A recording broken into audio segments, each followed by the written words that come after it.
Hello beautiful beings. Thank you for tuning back into our channel. I'm Fitshortie. I'm now 5 months pregnant.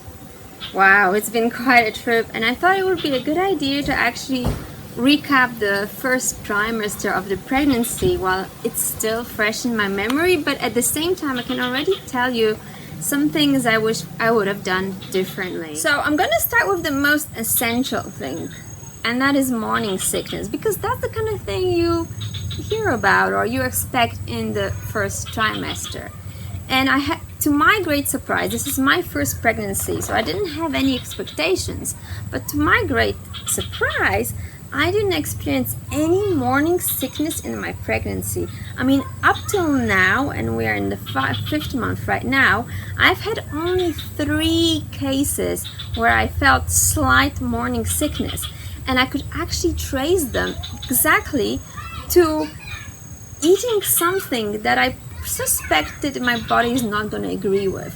The first case was when we were in Malaysia on our 2-month road trip. I'm going to get back to that in the second month of my pregnancy, and there was nothing to eat but durian, and I really didn't want durian. It's a very special fruit, but there was nothing else to eat, so I ate a huge meal of durian that day and nothing else, and instantly I felt nauseous, and the nausea continued the day after. So the morning after I also felt nauseous, but I knew that when I was eating the durian, I knew that was not a perfect choice because I was repulsed by it.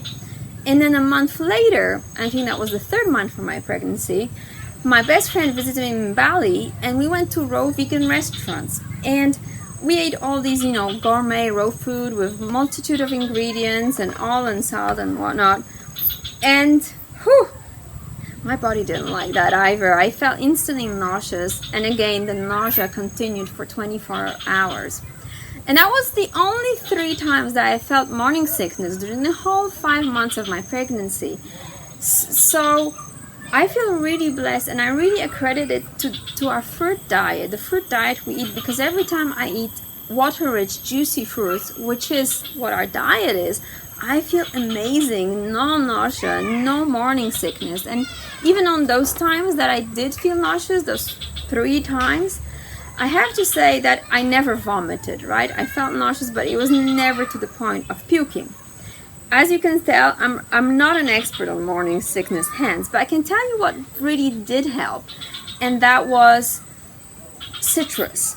Orange juice really took away the edge of nausea, and water infused with lemon or water with lime really helped, and coconut water. I actually think coconut water is like a pregnancy miracle food. When we typed in, coconut water into the chronometer, it turned out it's so full of minerals, especially the minerals that are so essential in pregnancy for the baby's growth. And actually here in Indonesia, pregnant women are told to drink minimum 1 coconut a day for the baby. What else? First trimester of my pregnancy, well, it's good that I'm looking back at it right now from the 2nd trimester, because I can tell you exactly what I would have done differently. And when we conceived the baby, we're in Penang in Malaysia, and then we set out on a 2-month motorcycle road trip from Malaysia, hunting for durian and hunting for rare fruits, because that's what we do. We're fruitarians, we only eat fruit, and we're rare fruit hunters. And looking back at it right now, well, thank heavens I felt so good and so energetic, and I had no pregnancy symptoms whatsoever, because if I had been feeling anything less than perfect, then 6 or 8 hours in the heat on the motorbike, not knowing where you're gonna sleep that night, not knowing if there's any fruit waiting for you, or at the end of the day, or when there's the next fruit stand, that is not a perfect setting for a pregnancy. So that felt really adventurous, and I think to some degree at the beginning of the pregnancy, I was just trying to kind of prove myself that, okay, I'm pregnant, but we're just gonna be badass and live our lives just the way we were before we were pregnant. And I can only say that that was possible because I felt so good in the pregnancy. I was really energized. I was running for 45 minutes each morning. Well, not all mornings, but most mornings when I had, a nice a nice place to run. So I started the day with a 45-minute run. And then the only pregnancy symptom per se that I felt was that we usually go to sleep very early, like around 8 o'clock.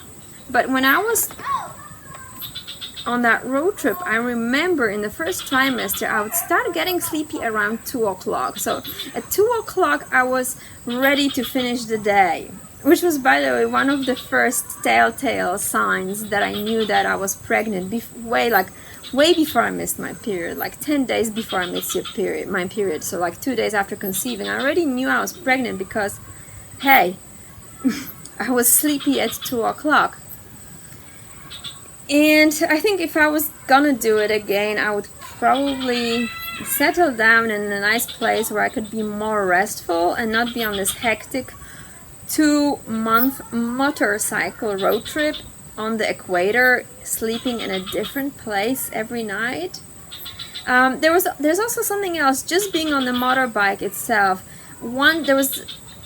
Before I missed my period, but since I already knew that I was pregnant, we had a motorcycle accident. It was not an accident per se. We were just at a traffic light and a car parked next to us, scratching against my right foot, and it looked like nothing. It just scratched like a centimeter of my skin, but surely enough, that turned into an infection, a huge blown-out infection. I might post a picture of it here just for 1 second.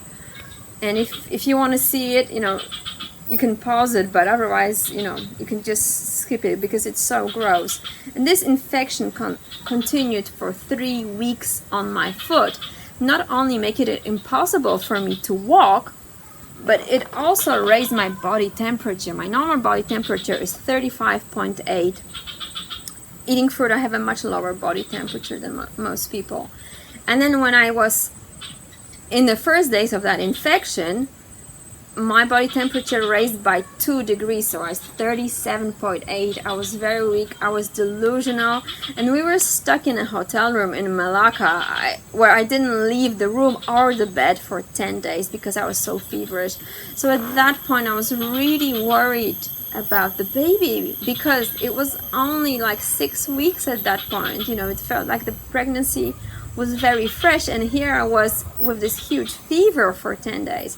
So that was less than ideal, and I think a conclusion I draw from that is that motorcycles, especially 2-month motorcycle road trips, are not the best for the first months of pregnancy. And second one is to wear shoes, and as you know, we are avid barefooters, but after that I started wearing shoes. I actually bought a pair of Vibrams that I could run in, and I started taking a little bit more care of my feet, having the baby in mind.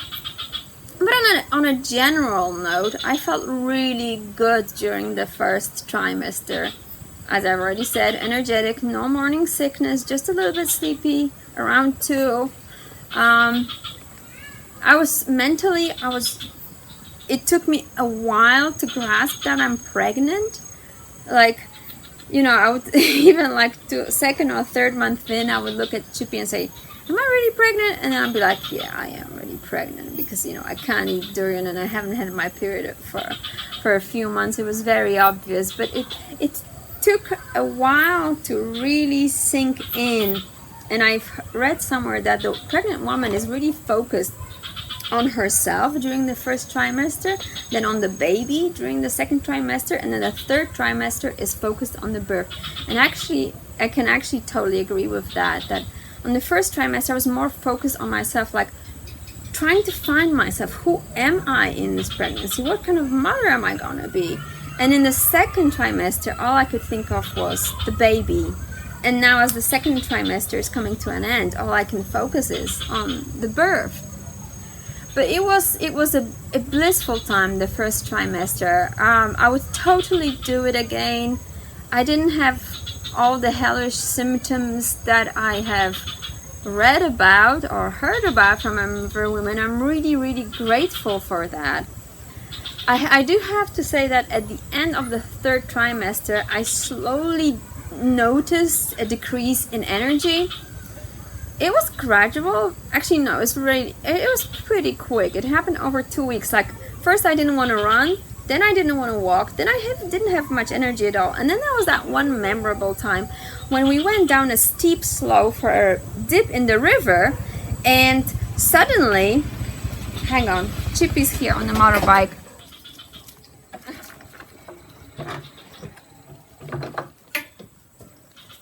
Okay, Chippy's back with the coconuts. So there was that one memorable time where I went down to for a river dip down a steep slope, and we had the river dip, everything was fine, we ate some fruits, and then when it came to climbing back up, I kind of blacked out. Like I was like, it was a lot of stairs, and each stair was huge, but suddenly I was like, oh my god, I can't climb up there. And for a minute I just had to hold on to Simon because I had this black screen in front of my eyes, and I thought that's unusual, right?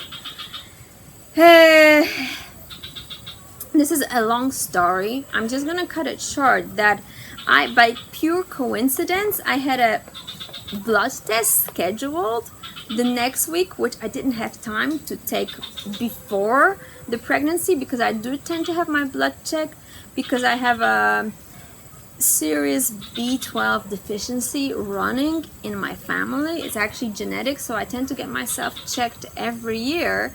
And what that blood test showed was alarming. It showed a huge plummet in my B12. If you want me to do a video about B12 supplementing deficiency and pregnancy, comment below. I think it deserves a completely different video. Okay, so to end on a good note, the first trimester was awesome. The second trimester, oh my god, I'm still in it, but it feels amazing. It has been one of the most energetic and productive periods of my life, and I'm loving it. I'm loving it. Anyway, if you have any other questions or comments, comment down below. I would love to answer all your questions regarding pregnancy, fruit diet, anything else you might be interested in. Ciao! Mwah.